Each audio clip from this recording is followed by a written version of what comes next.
Hello friends, welcome to Nimi's Kitchen. இன்னைக்கு வந்து நம்ம ஒரு சிம்பிளான தேங்காய் சட்னி எப்படி செய்கிறதுன்னு பார்க்கலாம்.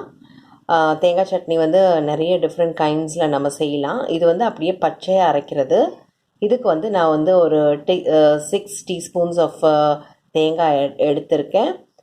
ஒரு 3 வரமிளகா, ஒரு 4-5 சின்ன வெங்காயம், ஒரு சின்ன துண்டு புளி, அண்ட் தென் கொஞ்சம் வந்து உப்பு எடுத்திருக்கேன். இதை வந்து நீங்கள் வரமிளகாக்கு பதில் நீங்கள் பச்சை மிளகா கூட போடலாம். பட் இந்த இதுக்கு வந்து நீங்கள் வந்து வரமிளகா போட்டு ட்ரை பண்ணுங்கள். இதுக்கு வந்து நான் பொட்டுக்கடலை போடல. இது மாத்திரம் நீங்கள் அரைச்சி பாருங்கள், ரொம்ப டேஸ்டியாக இருக்கும்.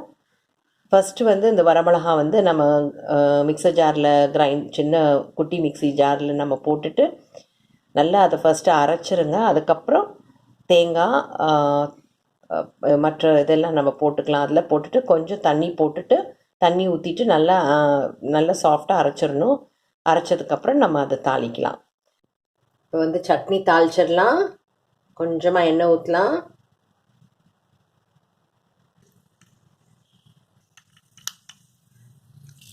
கடுகு போட்டுடலாம். பொரிஞ்சிருச்சு. எப்போ கடுகு வெடிச்சதுக்கப்புறம் தான் நம்ம வந்து உளுந்து போடணும். ஸோ ஆல்மோஸ்ட் உளுந்தும் வந்து ப்ரௌன் ஆனதும் நம்ம கருவேப்பிலை போட்டுட்டு நம்ம ஆஃப் பண்ணிடலாம் ஸ்டவ்வை.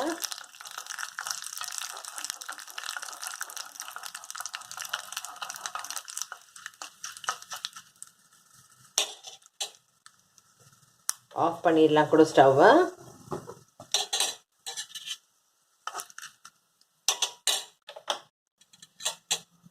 கருவேப்பிலை போட்டாச்சு.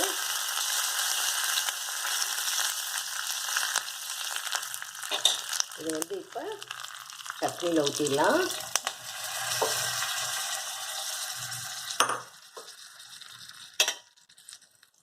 நல்லா மிக்ஸ் பண்ணிடலாம். இதே அந்த ஸ்பைசஸோட ஸ்மெல் எல்லாம் அந்த தேங்காய் சட்னியில் வந்து நல்லா பரவும், நல்லா வாசமாக இருக்கும். தேங்காய் சட்னி ரெடி.